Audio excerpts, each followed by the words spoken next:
Hey everyone, welcome to episode 5 in your Web3 programming series. This is just going to be a quick video to get a better understanding of gas prices. And we'll see this a lot more, but when you look up Ethereum gas, you'll see something like 38 Gwei. But what does this actually mean? And how much does it actually cost? Well, it's not that clear because the cost of a transaction depends on what that transaction is doing. Because there's more to the blockchain than just sending crypto from one person to another.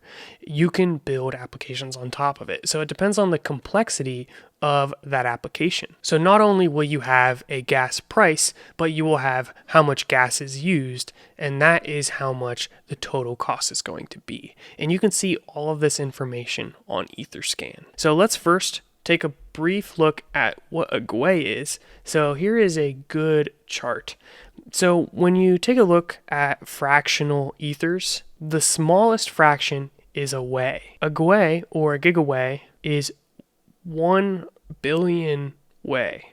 So you usually don't work in Wei because it's such a small number. It's a very, very small amount of ether. Gwei is a little bit more common, and that is how gas is measured. So let's just take a look at a transaction on Etherscan. And this is actually that contract I deployed in video number 3, I believe. Let's take a look at the contract creation. We'll go into that transaction and we can get information, specifically the gas price. So the gas price was 2 Gwei, which is going to be a lot different than the gas prices listed here because this is for mainnet, which is going to have a lot more demand.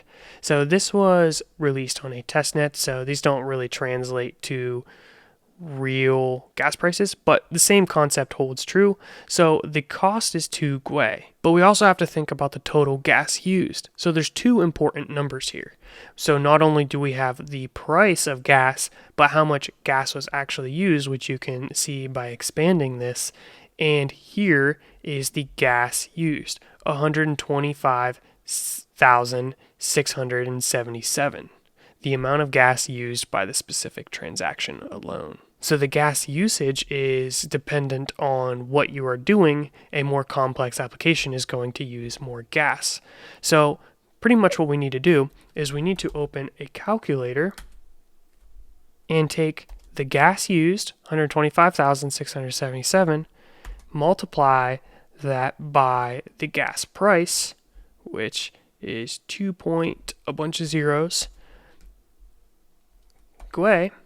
So we'll multiply that by that, hit enter, and this is the total amount of Gwei required for this transaction. So let's scroll back and we can see that value right here, 25135, and that matches up 25135. The difference is this is in ether, so that's why we get a bunch of zeros at the beginning here. So that is the total fee when it comes to gas. So hopefully that gives you a better understanding of how gas works and is calculated. Think of it like if you're driving somewhere, the farther you have to go is how much gas you use, and then the cost of gas is dependent on the demand. So as the Ethereum network is more saturated, more people are transacting, the cost of gas is going to go up. But that specific transaction, the total gas needed is not going to go up. Just like when real life gas prices are higher, doesn't mean you use more gas going from point A to point B. You use the same amount of gas, it just might cost more because the cost of gas is higher. So those are the two things you should understand when it comes to gas, and hopefully that gives you a better foundation moving forward. Thank you for watching. Stay tuned for the upcoming episode.